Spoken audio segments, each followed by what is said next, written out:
Vai falar a continuación Valentín García, que é o secretario xeral de Política Lingüística da Xunta de Galicia. Pero eu quixera antes facer unha matización ou aclaración.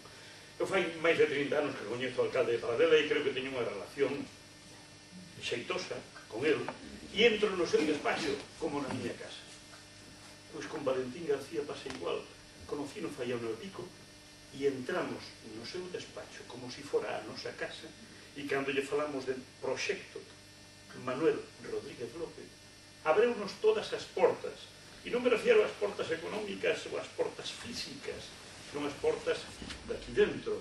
Será de que sensibilizada co que entendía do que lle estábamos falando. Posiblemente, como di o refrán, é que foi cociñeiro antes que frade. El antes estuvo levando temas destos en lugares pequenos como un concello, e agora, no lugar grande onde se fala do idioma de Galicia, el sigue falando o mesmo idioma de Galicia que antes. Valentín García. Ben, moi boa tarde a todos e a todas. Moitas gracias por esta generosísima presentación.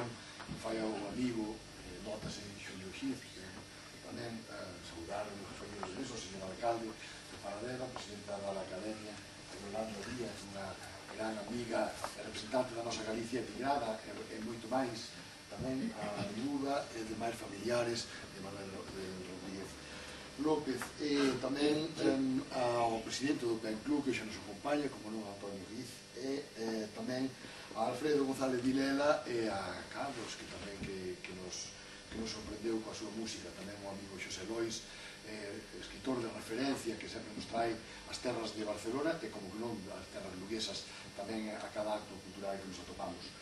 Empezo facendo referencia a que primeiro falou aquí, que foi o señor alcalde de Paradela, cunha bonomía e un léxico moi abondoso no que dixo que Paradela era un concello pequeno que na súa medida estaba honrando a un veciño. Creo que hoxe Paradela é un concello moi grande. Miren, eu a primeira vez que oí falar de Manuel Rodríguez López foi por un amigo meu pintor xa desaparecido, que chamábase Paco Lareo, que os dous éramos moi entusiastas defensores da cultura no medio rural. E un día chegou cunha edición que agora acabo de corroborar con Santiago, unha edición de Edicións do Castro, de Reencontro coa aldea.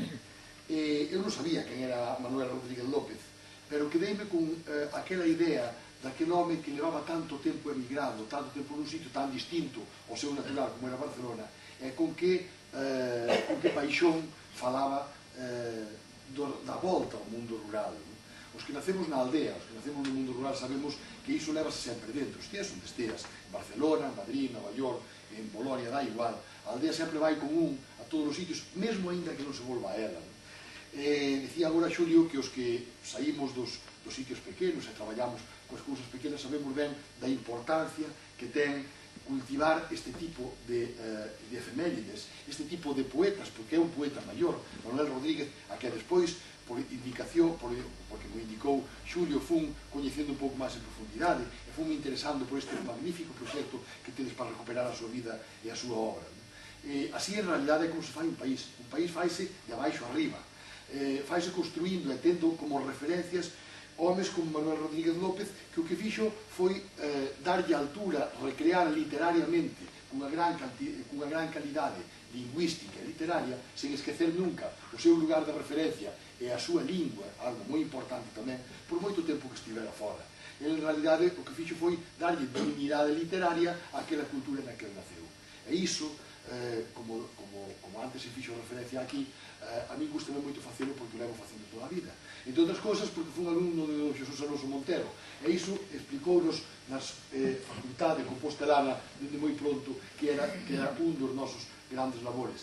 E ita aquí que os avatares da vida nos levan anos máis tarde a atoparnos todos aquí, outra vez con Manuel Rodríguez López como protagonista, cunha exposición magnífica que creo que vai ter un gran impacto, que vai cautivar máis adeptos para a causa de Rodríguez López por Galicia adiante, e cun premio literario que xa ten sona en Galicia inteira, porque dá oportunidade aos novos creadores e á xente nova que está iniciándose nese camiño que Rodríguez López empezou hai tantos anos, para darlle prestixio á súa figura, á súa obra, e facer del unha referencia. iso é fundamental, unha referencia en Paradela e dende aquí que sexa como un faro que ilumina a Galicia inteira. Para iso, o Goberno Galego, a Xunta de Galicia, teremos que estar, como non sempre, dentro das nosas medidas e das nosas posibilidades, alcalde, que non vivimos os anos máis fartulentos da nosa historia, pero sí, sabes que colaboraremos co Concello de Paradela en reforzar esta idea de que Rodrigo López sexa, como digo, unha referencia que todos podamos ler, que as novas xeracións teñan acceso a súa obra xa coas novas tecnoloxías, por esa página web que nos tan abondosa en detalles que xa está colgada na rede, e como non con esta familia tamén que respalda o impulso dun escritor de referencia ao que antes facía mención o amigo Tosar, que é un lector e un crítico literario e poético de gran altura e que tamén me falou do seu coñecemento e da alta calidade literaria da obra de Rodríguez López. Todos xuntos, institucións, familia, Paradela e o pobo que estás aquí escoitando, seguro que daremos feito, non sei se que se dedica o Día das Letras Galegas, que xa é cousa da Academia, esa parte non me toca a min, pero estou seguro de que con Letras Galegas, Rodríguez López será e é xa unha referencia inexcusable na literatura galega dos nosos días. Moitas grazas a todos.